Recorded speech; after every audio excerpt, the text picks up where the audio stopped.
আমার না কিছুদিন ধরে একটা সমস্যা হচ্ছে। আমি আমার বাবুটাকে হাঁটতে দেখছি, অথচ ওর বয়স মাত্র 1। ও ঠিক মতো দাঁড়াতেও পারে না। সমস্যাটা শুরু হয়েছিল এক দুপুরবেলা। খাওয়া দাওয়া সেরে থালা বাসন ধুয়ে বিছানায় কেবল শুয়েছি। আজকে বউ আসেনি, ঘরের কাজকর্ম সব নিজেকেই করতে হয়েছে। ক্লান্ত লাগছিল ভীষণ। বিছানায় শোয়ার সাথে সাথেই তাই ক্লান্তিতে চোখ বুজে এলো। আমার পাশে আমার ছোট্ট দীপ্ত শুয়েছিল। ওর এই একই সমস্যা, সারাদিন ঘুমায় আর সারা রাত জেগে আমাদের ঘুম আরাম করে দেয়। ও আমার যে পাশে ঘুমাচ্ছিল আমি ঠিক সে পাশ ফিরে ঘুমিয়ে পড়েছিলাম। তবে ঘুমের ঘুরে অন্য পাশে ঘুরে শুয়েছিলাম নিজের অজান্তেই। ঘুম যখন ভাঙলো, চোখ মেলে দেখি দীপ্ত দাঁড়িয়ে আছে। ওর মুখে একটা হাসি হাসি ভাব। আমি প্রথমে চোখ বন্ধ করলাম, ঘুমের রেশ তখনও কাটেনি। হঠাৎ ব্যাপারটা আমার মাথায় খেলে গেল। দীপ্ত তো দাঁড়াতে পারে না, তাহলে ওটা কাকে দেখলাম? এক ঝটকায় চোখের পাতা খুলে গেল আমার। দেখলাম সামনে কেউ নাই। আমার অন্য পাশে দীপ্ত ঘুমাচ্ছে, যেভাবে ঘুমানো আগে দেখেছিলাম আমি। সন্ধ্যায় অর্ক বাড়ি ফিরলে ওকে ব্যাপারটা বললাম। ও মুচকি হেসে বলল, ছেলেকে দাঁড়াতে দেখার জন্য আর তর্স হয়েছে না? ঘুমের মধ্যেও এখন ছেলেকে দাঁড়াতে দেখছো? আমি বললাম, না এমন কিচ্ছু না, আমি সত্যি ওকে দাঁড়াতে দেখেছি। ও আমার কথার জবাব না দিয়ে টিভি খুললো। টিভিতে দু দলের ফুটবল খেলা চলছে। দল দুটোকে আমি চিনি না। সে সোফায় বসে কোন দলকে যেন গালাগালি করতে করতে খেলা দেখা শুরু করে দিল। আমি আর ওকে কিছু বললাম না, এখন কিছু বলা হবে শুধু সময়ের অপচয়। পরদিন দুপুরবেলা মাছ কাটছি। আজকেও বউ আসেনি। বুয়ার মেয়ের জ্বর, তাকে নিয়ে ডাক্তারের কাছে গেছে। দীপ্ত বিছানায় শুয়ে আছে, দেখে এসেছি। এরপর ওর চারপাশে কোলবালিশ দিয়ে দেয়াল তৈরি করে এসেছি, যাতে বিছানা থেকে পড়ে না যায়। ওকে নিয়ে একদম নিশ্চিন্ত হয়ে রান্না করে কাজে এসেছি।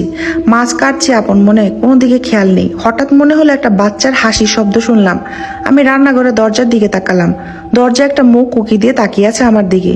মুখটা দেখতে পাচ্ছি, শরীরটা দরজার আড়ালে, মুখটা দীপ্তর। আমার হঠাৎ ভীষণ ভয় লাগলো। চোখ দুটো মিলেই রেখেছিলাম, পলক ফেলতেও ভয় লাগছিল। দীপ্ত হাসি মুখে আমার দিকে তাকিয়ে আছে। ওর হাসিটা অস্বাভাবিক। ছোট বাচ্চাদের যেমন হাসি থাকে তেমন হাসি নয়। দীপ্ত হাসি মুখে দরজার আড়ালে চলে গেল। আমি অনেকক্ষণ বসে রইলাম। এরপর মনে একটু সাহস এলো। বটিটা মেঝেতে শুয়ে রেখে আস্তে আস্তে রান্নাঘরের বাইরে এলাম। দেখি কেউ নেই। শোবার ঘরে উকি দিলাম। দীপ্ত ঘুমাচ্ছে, যেমন ভাবে ওকে রেখে গিয়েছিলাম ঠিক সেভাবে। বিকেলে অর্ক বাড়ি এলে কথাটা ওকে বললাম। অর্ক যেন বিশ্বাস করতে পারলো না। জিজ্ঞেস করলো, তুমি ঠিক দেখেছো? হুম, এমনটা তো হওয়া সম্ভব না। আচ্ছা দেখি তো আরো এমন ঘটনা ঘটে কিনা। মনে মনে বললাম, ঘটলেও কি, তুমি তো আর বিশ্বাস করবে না। ও জিনিস নিয়ে আর তর্ক করলাম না। যার প্রমাণ নেই সেটা নিয়ে তর্ক করে কি লাভ। এরপর আরো 2 দিন এমন ঘটনা ঘটলো। দুপুরে রান্নাঘরে রান্না করছি, পিছনে ডাইনিং রুমে কার যেন দৌড়ে যাওয়ার শব্দ শুনলাম। ছোট ছোট পায়ে দৌড়ে কে যেন আমার শোবার ঘরে ঢুকলো। শোবার ঘরে গিয়ে দেখলাম দীপ্ত ঘুমাচ্ছে। আরেকদিন রাতের বেলা অনেকক্ষণ জেগে থাকার পর দীপ্ত একটু ঘুমিয়েছে। অর্ক ওর পাশে শুয়ে ঘুমে বেহুশ। আমি একটু বাথরুমে গেছি। ফেরার সময় দেখি বাথরুমের দরজার বাইরে অন্ধকারে দীপ্ত দাঁড়িয়ে। ও হি হি করে হাসতে হাসতে ছুটে শোবার ঘরে চলে গেল। তখনই শোবার ঘর থেকে দীপ্তর কান্নার শব্দ শুনলাম। আমি ছুটে গিয়ে ওকে শান্ত করলাম। অর্ক ঘুম ভেঙে তাকিয়ে আবার ঘুমিয়ে পড়ল। সেদিন রাত্রিবেলা বৃষ্টি হয়েছে, আবহাওয়া ঠান্ডা। আমরা ঘুমোতে যাওয়ার প্রস্তুতি নিচ্ছিলাম, তখন অর্ক একটু পানি খেতে গিয়েছিল বাহিরে। তার 2 মিনিট পর আমি গ্লাস পরে ভেঙে যাওয়ার আর শুনলাম। ছুটে গেলাম অর্কের কাছে। গিয়ে দেখি ও খালি হাতটা পানি খাওয়ার ভঙ্গিতে উঁচু করে সামনে অন্ধকার রুমের দিকে তাকিয়ে আছে। রুমটা আমাদের গেস্ট রুম। ওকে দেখে আমার ভয় লাগলো কেমন যেন। জিজ্ঞেস করলাম, কি হয়েছে? ও সামনে রুমটা দেখিয়ে বলল, ওখানে ছোট একটা কি যেন দৌড়ে ঢুকে পড়তে দেখলাম। মানুষের মতো 2 পায়ে দৌড়ালো। আমার সারা গা শিরশির করে উঠলো। আমি জিজ্ঞেস করলাম, কি দৌড়াবে অমন করে? এখানে তো বানরও নেই। তুমি মনে হয় ভুল দেখেছো। ওহো, ভুল দেখিনি, ঠিকই কিছু একটা ঢুকেছে ওই ঘরে।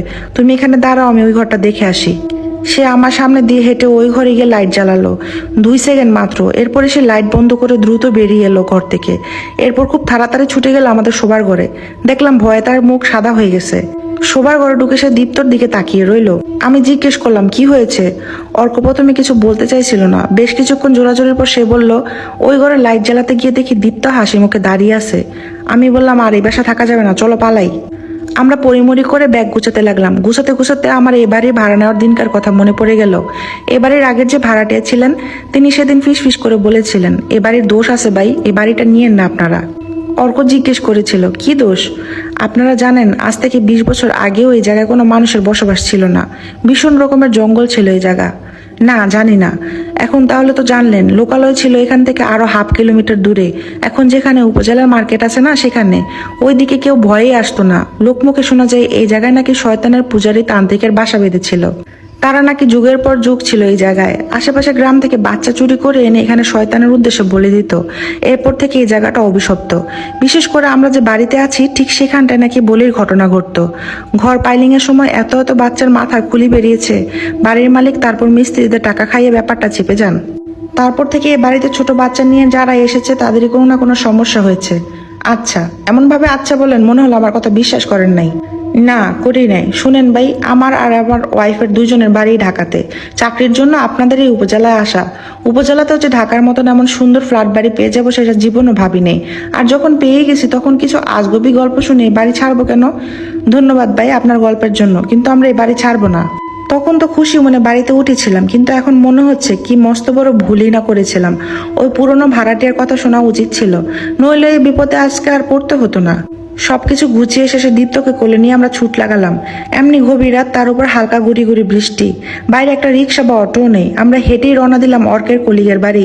সেখানে আজকে রাতটা কাটাবো। আমরা হাঁটতে থাকি, চারদিকে অন্ধকার, ভয়ে গা ছমছম করছে। আমি অর্কের এক হাত শক্ত করে ধরে ঘেঁষে হাঁটতে থাকি। ওর অন্য হাতের উপর দীপ্ত, সে পরম নিশ্চিন্তে ঘুমাচ্ছে। অর্কের কলিগের বাসার কাছাকাছি চলে এসেছি। সামনে একটা মোড় ঘুরে রাস্তা দিয়ে ভিতরে ঢুকে গেলেই অর্কের কলিগের বাসা। রাস্তাটা গাছে ঢাকা, এখানে ওখানে ঝোপঝাড়, জোনাক পোকা উঠছে, জিজিয়ার ভ্যাঙের শব্দ। আমাদের ভয়টা কাটছে ধীরে ধীরে। ভীষণ বড় এক বিপদ থেকে একটুর জন্য বেঁচে এসেছি আমরা। কলিগের বাসায় ঢুকতে যাব, সেই সময় এক ব্যাপার ঘটলো। অর্কের কোলেই তো ঘুমাচ্ছিল দীপ্ত। হঠাৎ চোখ মেলে হি হি করে হাসতে হাসতে অর্কের কোল থেকে লাফিয়ে নেমে দূরে একটা ঝোপের ভিতরে অদৃশ্য হয়ে গেল। আমরা একদম বোকা হয়ে দাঁড়িয়ে রইলাম, কি হলো বুঝতে পারছিলাম না। সম্বিত ফিরে পেতে অর্ক চিৎকার করে বলল, আমরা আমরা দীপ্তকে ফেলে এসেছি। দীপ্তর বদলে অন্য কিছু একটাকে নিয়ে এসেছি। দীপ্ত এখনো ওই বাড়িতেই। আমরা পড়ে করে বাড়ির দিকে ছুটতে লাগলাম। আমার মাথায় তখন অন্য কিছু নেই, কেবল একটাই চিন্তা, সেই বাড়িতে আছে দীপ্ত, সে অন্ধকার অভিশপ্ত বাড়িতে একা। বাড়ির সামনে পৌঁছে দৌড়ে দৌড়ে সিঁড়ি ভাঙলাম আমরা। অর্ক চাবি দিয়ে দরজা খুললো। আমাদের আসবাবপত্রগুলো বাড়িতে রেখে গিয়েছিলাম, ওগুলো কাল সকালে এসে নিয়ে যাব বলে তালা মেরে রাখা। দরজা খুলে আমরা ছুটে গেলাম আমাদের রুমটায়, যেখানে দীপ্ত ছিল। রুমে ঢুকে লাইট জ্বালালাম, নেই, দীপ্ত নেই। সেখান থেকে ড্রয়িং ডাইনিং সব ঘরে খুঁজলাম, কিছুই বাদ দিলাম না, কোথাও দীপ্ত নেই। আমার ভীষণ কান্না পাচ্ছিল। আমার ছোট্ট দীপ্ত, ছোট্ট কচি হাতগুলো মেলে কিভাবে ডাকতো আমায়, হাত পা ছুঁড়ে কিভাবে খেলতো, আমাদের দেখলে চিনতে পেরে কি মিষ্টি একটা হাসি দিত। ওকে আর দেখতে পারবো না আমরা, কোনোদিন না। তখনও আমাদের অন্ধকার গেস্ট রুমটা দেখা বাকি। অর্ক সেখানে দীপ্তর মতো একজনকে দেখতে পেয়েছিল। আমি আর অর্ক ধীরে ধীরে ওই ঘরটার দিকে এগিয়ে যাই। ঘরে প্রবেশ করি, অর্ক লাইট জ্বালায়। তারপর ডাক্তার হাতের ফাইলটা নিচে নামিয়ে রেখে জিজ্ঞাসু দৃষ্টিতে প্রশ্ন করলেন, তারপর কি হলো? স্নিগ্ধা কিছুক্ষণ ফেল করে ডাক্তারের দিকে তাকিয়ে রইল। তারপর বলল, তারপর আমি আপনাদের এখানে সারাদিন বিছানায় পড়ে থাকি। ঘরের সাদা রং, সাদা বিছানা, সাদা জানালার পর্দা দেখি। আর আপনাদের মতো সাদা অ্যাপ্রন পরা ডাক্তাররা মাঝে মাঝে এসে প্রশ্ন করলে তাদের আমার ঘটনাটা বলি। সেটা বুঝলাম, কিন্তু লাইট জ্বালানোর পর কি হলো সেটা আমি বলবো না। কিন্তু ডাক্তার সাহেব, আপনি আমাকে ওষুধ দিতে পারবেন? ভালো কড়া কোনো ওষুধ, যেটা খেলে আমি কোনো দুঃস্বপ্ন দেখবো না। একটা ভয়ানক কুৎসিত রোমস্য কোনো প্রাণী 1 বছরের বাচ্চাকে ছিঁড়ে করে খাচ্ছে, এমন ভয়ানক দুঃস্বপ্ন প্রতি রাতে দেখি আমি। আর দেখতে চাই না। প্লিজ ডাক্তার সাহেব, দিতে পারবেন এমন কোনো ওষুধ? স্নিগ্ধা মুখ নামিয়ে কাঁদতে লাগলো। ডাক্তার অপলোক চোখে তাকিয়ে রইল। এই মেয়েটার স্বামী এবং মেয়েটাকে তাদের বাসা থেকে উদ্ধার করা হয়েছে। পুলিশ বাসা থেকে দম্পতির 1 বছরের সন্তানের ছিন্ন ভিন্ন লাশ উদ্ধার করেছেন। পুলিশের ধারণা রাতের কোনো এক প্রহরে এই দম্পতির মেন্টাল ব্রেকডাউন হয়। তারপর তারা নিঃসন্তানকে মেরে ফেলে। দুজনকে মানসিক হাসপাতালে ভর্তি করা হয়। দুজনের কাছ থেকে ডাক্তাররা তাদের মেন্টাল ব্রেকডাউনের কারণ জানতে চেষ্টা করছেন, কিন্তু লাভ হয় না। দুজনের একই রকম আজগুবি গল্প শোনায় সবাইকে। ডাক্তার হতাশ হয়ে ফাইল বন্ধ করলেন। এদের মেন্টাল ব্রেকডাউনের কারণ তিনিও বের করতে পারলেন না। আসলে কি হয়েছিল ওই দিন রাতে? বাড়িটা